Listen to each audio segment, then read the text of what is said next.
Season has been a struggle for Andrew Luck. He's 1-5 as a starter, and despite missing 2 games, he leads the league with 13 turnovers. Since the start of last season, Luck has committed 6 more turnovers than any other quarterback. On Sunday, he takes on Peyton Manning, who has led his team to a 7-0 start for an NFL record 5th season. In 2 of his last 3 7-0 starts, Manning led the Colts to a Super Bowl appearance. Skip, did Indianapolis make the right decision in letting Peyton go in drafting Luck? No, they did not.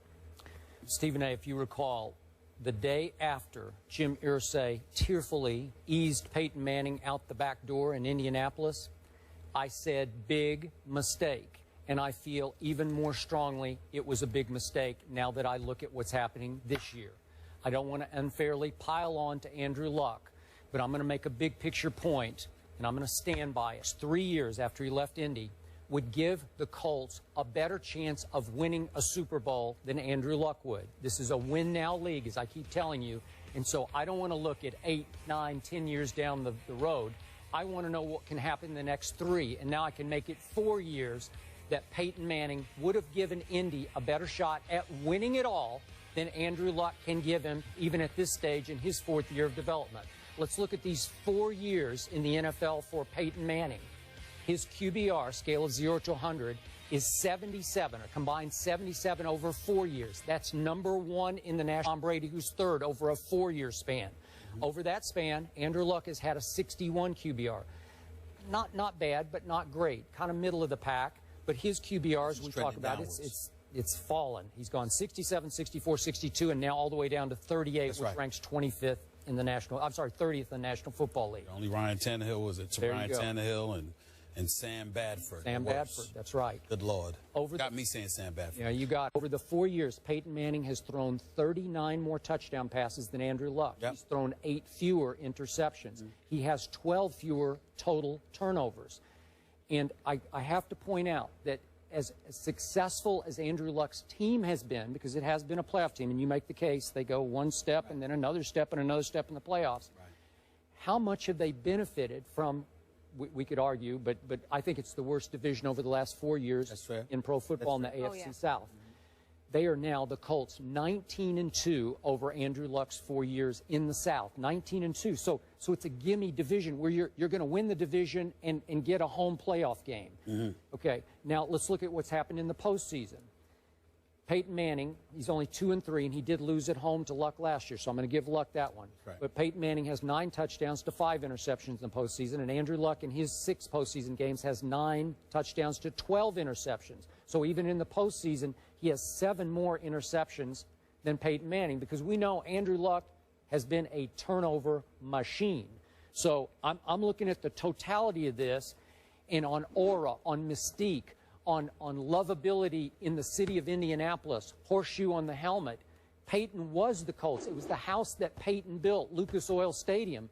If you keep him and he's playing at this high of a level, and you could argue, well, maybe they don't surround him with enough help and he doesn't have a great enough supporting cast. I don't know. I'm taking Peyton over Luck. And again, I'm not saying Luck's a bust. I'm not saying I despise him. I don't. I'm just saying this is the great Peyton Manning who had 3 straight years at MVP kind of level. Certainly last year for about half a year he was at MVP level. And a lot of people, including I think Jim Irsay and the Colts doctors, thought he was pretty much shot after all those neck procedures. What do you have, 3 neck procedures or whatever it was? So again, I didn't think it was that he was shot. I thought Denver made a great choice to go with him over Tim Tebow, obviously, as much as I love Tebow. This is the great Peyton Manning. And I think he has served Denver better than Luck was able to serve the Colts. And obviously he got them to 1 Super Bowl in which they got blown out. I think the thing about it is that in all seriousness, let's be honest about why we're having this discussion. We're not having this discussion to debate the greatness of Peyton Manning compared to the greatness of Andrew Luck, because Andrew Luck does not compare to Peyton Manning as of yet. Peyton Manning, obviously omitting 2011 because he didn't play a game due to the neck surgeries and what have you, Peyton Manning is literally in his 17th season in the National Football League. Andrew Luck is in his 4th. That is a 13. If you want to add the year, it's a 14-year. But in terms of playing, it's a 13-year gap, a 13-year difference. And that's where you and I part ways. Because if you, I know you're talking about it's a win-now league, it's a win-now league. The difference between you and I is that you're sitting there and you're betting the house on Peyton Manning in this 3-4 year period where he's doing his thing. If I'm an owner, if you're an owner, that's what you do. If I'm an owner, I'm thinking about the fact that I got this dude coming out of Stanford that may very well be around for 20 years. And I'm going to go with the 20 instead of the 4 to 5. That's all that's going on here, because Andrew Luck does not compare to Peyton Manning. Now, let's take into account what you're saying. Peyton Manning has played at an MVP caliber year. We understand that throughout his career. He's been in Denver now 3 full seasons. Skip, 2 of those years he didn't win a playoff game. He went to the Super Bowl the middle year. His first year there, they lost the very first game to the Baltimore Ravens. On a Hail Flacco. On a Hail Flacco. On a Hail Flacco. Last year, they lost to Andrew Luck.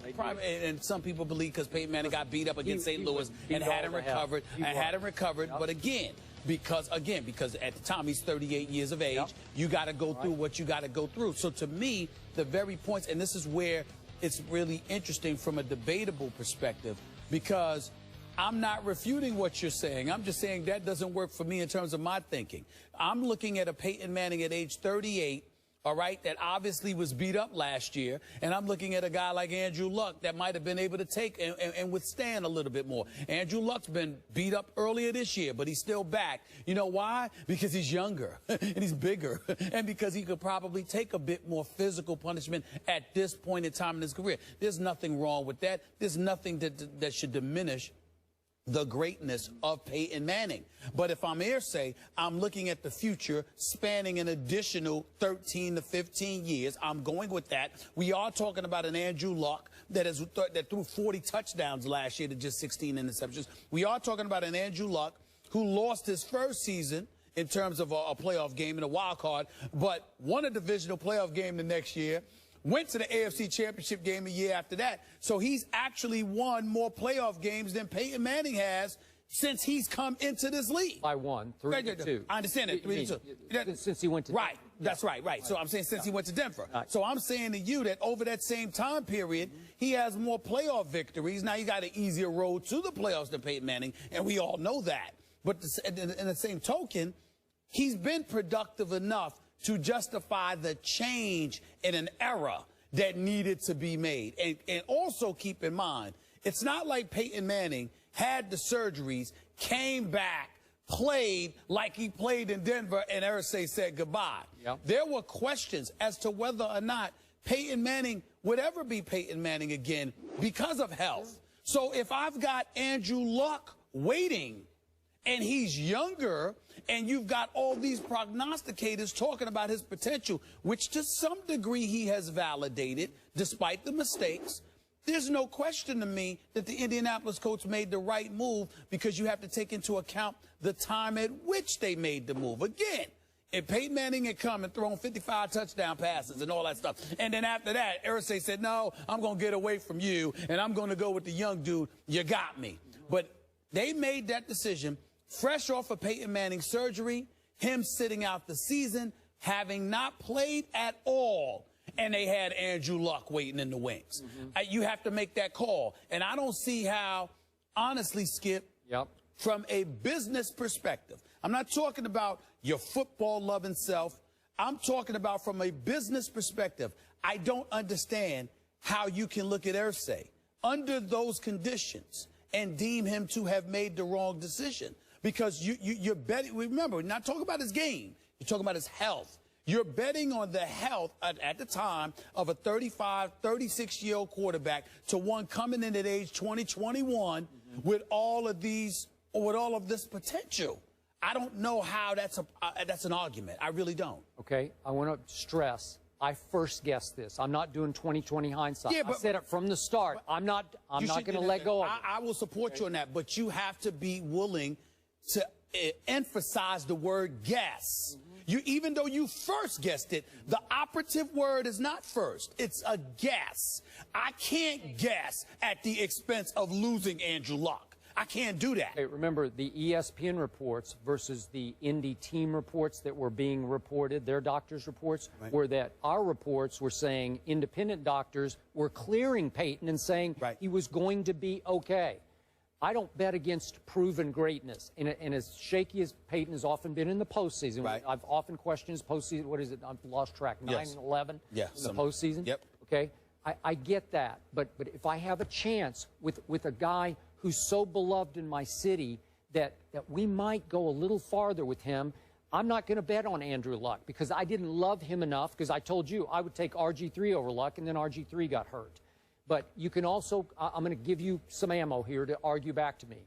It's also possible that at age, what was he then, 36 or whatever, he needed Peyton the challenge of going to Denver, being kicked out. It was 36. He was 36. So he needed the challenge to say, I'll show you when I go to Denver, possibly. I think that Peyton Manning is class personified. I think that we have to do him his appropriate justice by recognizing that although there may be nuggets of material that can serve as a motivational tool for any athlete, Peyton is the kind of person that he's such a perfectionist, he doesn't really need it to go out there and to strive to be all that he can be. That's just the way. That's one of the reasons that I love the Manning family so much. I think they're the first family of football because from top to bottom, from Archie on down to his children, they're just class personified. They do things the right way, and they got the right attitude, and I think that applies to Peyton. But again, and by the way, his playoff record is 11-13. Okay, it was 9-10 in Indy and 2-3 in Denver. Okay. But the point is, Skip,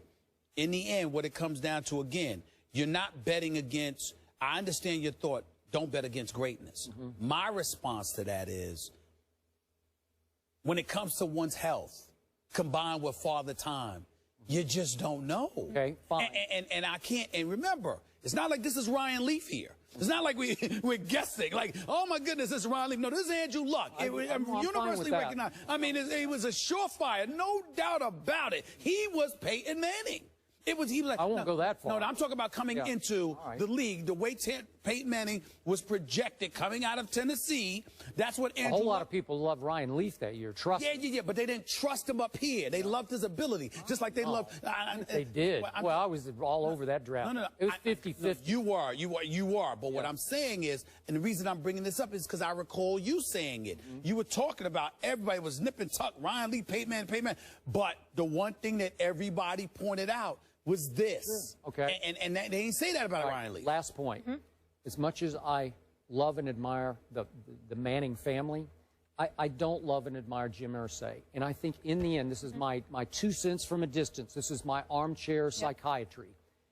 To me, Jim comes across as a frustrated wannabe rock star. He's bought up all these classic guitars used by Jimi Hendrix and some of the great guitarists. Right. And I think in the end, at that point, he wanted to take over the Colts. He wanted to get, because it was Peyton's team, and he wanted it to be his team and his future. So I'm going to go pick the quarterback, and I'm going to show you, and then I'm going to take over the town. That's what I think he tried to do. And my response to that, I think that, and I don't mean to be negative here, but I don't think we can ignore some of the personal issues Irsay had and how that may have basically provoked him even more to want it to be his, because the level of affection that he would receive would offset some of the problems he had. Maybe.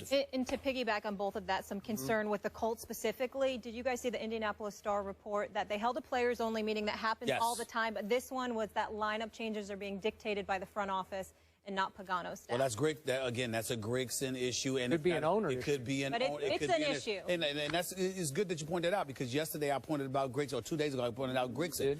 Maybe it's not Grigson. Maybe it's Irsay forcing Grigson to force whatever he forces upon the rest of the team. We'll see. Could be. Where there's smoke, there's fire.